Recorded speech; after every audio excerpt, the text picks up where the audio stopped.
Assalamualaikum warahmatullahi wabarakatuh. Selamat pagi Bapak Ibu sekalian. Kembali lagi bersama saya, mentor UMKM ya, bahwasanya. Dalam paket ini kita akan membahas bagaimana caranya untuk bisa promosi dengan target market lokal ya Bapak Ibu ya. Target market lokal. Jadi dengan promosi ini ibaratnya kita akan mempunyai sales sendiri yang akan menawarkan produk atau jasa kita. Jadi ibaratnya kita punya sales itu ya yang keliling gitu. Jadi tanpa kita harus promosi sendiri seperti itu. Namun ada satu hal sebelum kita melangkah ke strategi marketing, satu hal ini yang paling utama dari semua itu. Jadi sebelum kita melangkah ke marketingnya, baik itu di Facebook ataupun di TikTok, satu hal yang nggak boleh benar-benar Bapak Ibu lewatkan ya, yaitu ini yaitu ini ya Bu ya, produk. Jadi produk is king Bapak Ibu ya. Jadi promosi menjadi tidak relevan ketika produk Bapak Ibu itu kurang bagus. Kurang bagus artinya tidak diterima dengan baik oleh market atau oleh customer. Nah, untuk bisa mendapatkan produk yang baik, setidaknya ada 7 elemen Bapak Ibu ya. Kita bahas ada 7 elemen wajib yang ada di produk Bapak Ibu sekalian. Yang pertama adalah produknya jelas dan relevan dengan masalah. Artinya apa? Produk yang kita tawarkan itu jelas produknya apa. Jangan sampai ambigu atau tidaknya customer ketika membaca penawaran dari kita itu sudah, oh ini yang memang aku cari, seperti itu. Dan relate dengan masalah mereka. Salah satu contohnya, misalkan Bapak Ibu nih jualan keripik bawang putih. Nah ini namanya masih di sisi produk. Jadi orang itu belinya tuh solusi Bapak Ibu ya, bukan barang. Jadi keripik bawang putih aman buat penderita kolesterol dan darah tinggi. Nah ini akhirnya kan menjadi solusi bagi customer Bapak Ibu. Bahwa oh aku pengen ngemil tapi yang aman. Nah seperti itu. Akhirnya ketemulah produk yang sesuai dengan customer Bapak Ibu.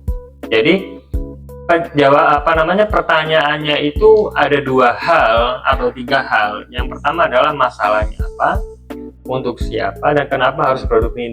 Ketika pertanyaan ini harus bisa dijawab oleh produk Bapak Ibu sekalian. Kalau produk saya camilan dalam bentuk misalkan gyros atau kue balok dan lain-lain, itu gimana Pak? Nah kalau seperti itu Bapak Ibu ya, masalahnya apa? Masalahnya ya pasti untuk orang yang ingin mencari cemilan yang memang tujuannya memang ingin ngemil aja, bukan nggak ada unsur sehat-sehatnya, tapi tujuan dia, masalah dia, aku pengen ngemil aja gitu ya. Jadi setidaknya jawaban itu sudah ada. Untuk siapa ya? Untuk dia gitu. Untuk orang mungkin yang usianya yang belum concern terhadap kesehatan, itu ya usia anak-anak sekolah gitu ya, sampai kuliah itu nggak begitu mikirin produk yang memang harus aman untuk kolesterol, darah tinggi, dan lain-lain. Baik Bapak Ibu, kita lanjut ke elemen yang kedua ya, yaitu rasa atau manfaatnya nyata dan bukan klaim kosong.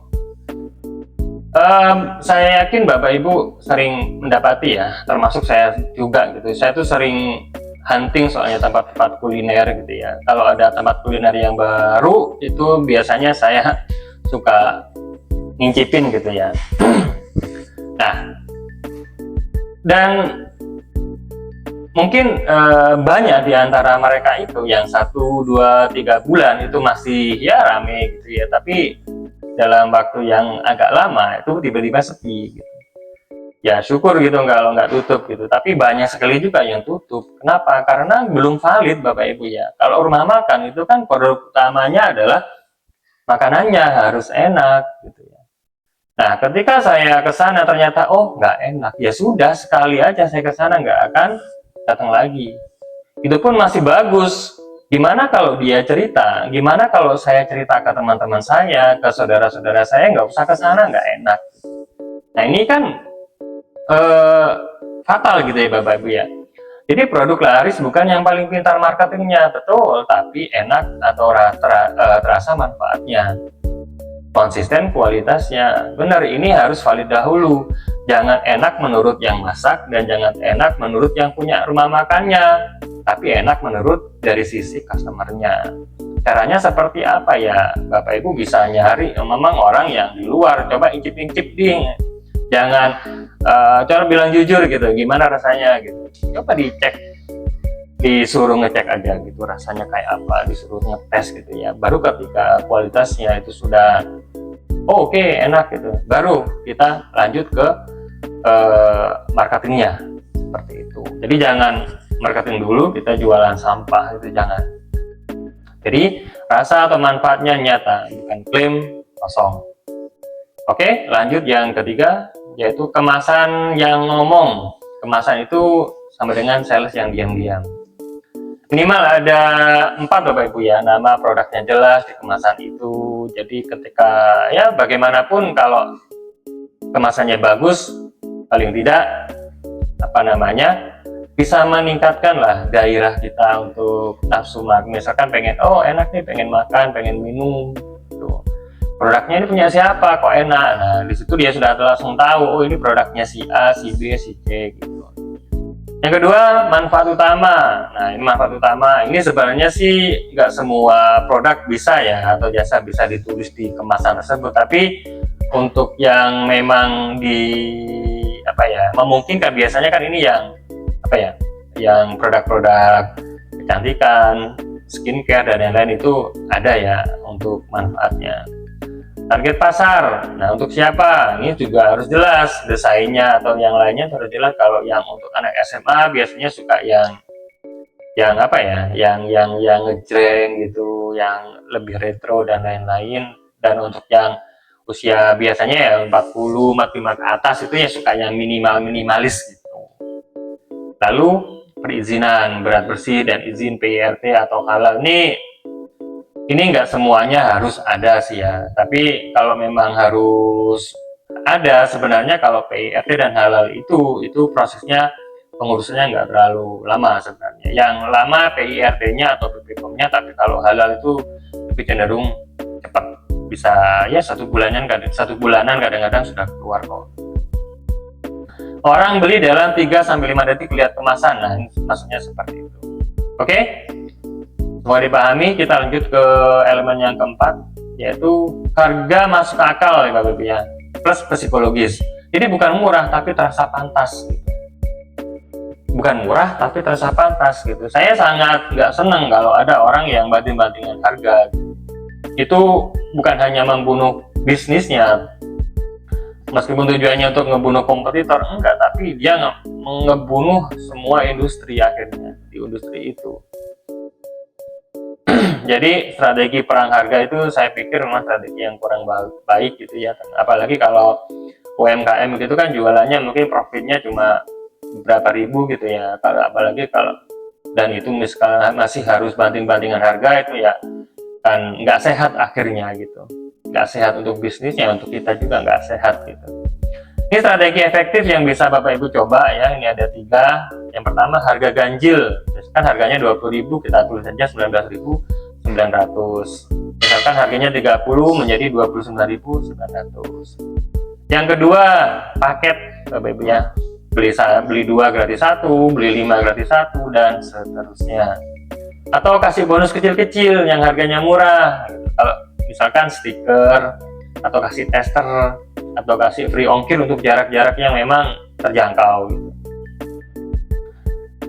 Next, bukti sosial. Ini penting, ini testimoni ya. Testimoni, tanpa testimoni sama dengan sulit laku. Kenapa Bapak Ibu? Karena secara psikologi tidak ada orang yang mau mengkonsumsi atau membeli atau makan produk yang memang belum ada yang makan atau ngicipi sebelumnya. Nah, jadi testimoni ini pun sudah menjawab pertanyaan itu gitu. Jadi yang ada testimoni pasti sudah ada orang yang makan sebelumnya. Nah, bukti testimoni itu bisa kita publikasikan Bapak Ibu ya, bisa di media sosialnya kita, di TikTok atau di IG gitu. Dan seterusnya, atau bahkan bisa nanti kita iklankan di testimoni itu gitu. Oke, saya bahas satu persatu. Chat WhatsApp pembeli ini bisa. Terus yang kedua, video orang makan atau pakai produk kita ini bisa. Yang ketiga, review jujur, bahkan yang biasa aja pun nggak masalah. Jadi orang lebih percaya orang lain, bukan penjual. Betul, seperti itu. Lanjut Bapak Ibu ya, yang keenam adalah cerita produk atau story. Nah, produk yang punya cerita lebih mahal pun dibeli. Contoh, ini kan biasa sering kita lihat ya di sekitar kita lah. Misalkan resep turun temurun, ayam melodo, bla bla bla bla. Ini kan punya story ibaratnya. Dibuat ibu rumah tangga sekarang seperti itu. Atau bahan lokal pilihan dan lain sebagainya. Awalnya dibuat keluarga sendiri. Nah, itu kan story, dan ini sebenarnya bisa kita carilah keunikan atau story dari produk kita sendiri. Lanjut, mudah dibeli, jangan dipersulit. Nah, produk bagus tapi ribet belinya ya repot gitu ya. Misalkan ada orang mau beli, ini tombolnya ini belinya di mana nih gitu, ini repot gitu. Ini aku mau beli tapi nggak ada nomor WA-nya. Aku mau beli tapi responnya lama banget nih. Ini apa ya Bapak? Ini masuk dalam sisi pelayanan ya Bapak Ibu ya. Karena begini, di era sekarang itu penawaran itu akan datang bertubi-tubi. Bisa jadi sekarang dia lihat kontennya kita, penawaran kita, tapi berapa menit kemudian dia akan dapat dari penjual yang berbeda. Nah, itulah kenapa fast respon itu, respon cepat itu penting banget. Bahkan kalau saya ketika ada chat masuk, detik itu juga langsung saya buka dan langsung saya balas. Bapak Ibu boleh tes gitu ya. Misalkan efektivitasnya ya. Misalkan Bapak Ibu chat sekarang, itu nanti tingkat closingnya berapa. Dan jika Bapak Ibu tunggu atau tunda-tunda, nanti tingkat closingnya berapa, nanti Bapak Ibu akan tahu sendiri. Nah, dari ketujuh elemen ini, intinya adalah value atau manfaat atau kualitas yang didapat atau yang diharapkan customer itu jauh lebih besar daripada harga yang harus dia bayar. Jangan kebalikan Bapak Ibu ya. Jadi, oh ini enak nih gitu. Nah, ya pantas harganya segitu, murah loh ya gitu. Jangan sampai, aduh gini aja, makan kayak gini aja harganya segitu ya, mahal banget. Ini orang sudah nggak akan balik lagi. Jadi ingat-ingat Bapak Ibu ya, value harus lebih besar daripada harga atau persepsi customer kita. Baik, sudah 7 elemen kita bahas. Kita nanti akan masuk ke tahap berikutnya. Sekian, wassalamualaikum warahmatullahi wabarakatuh.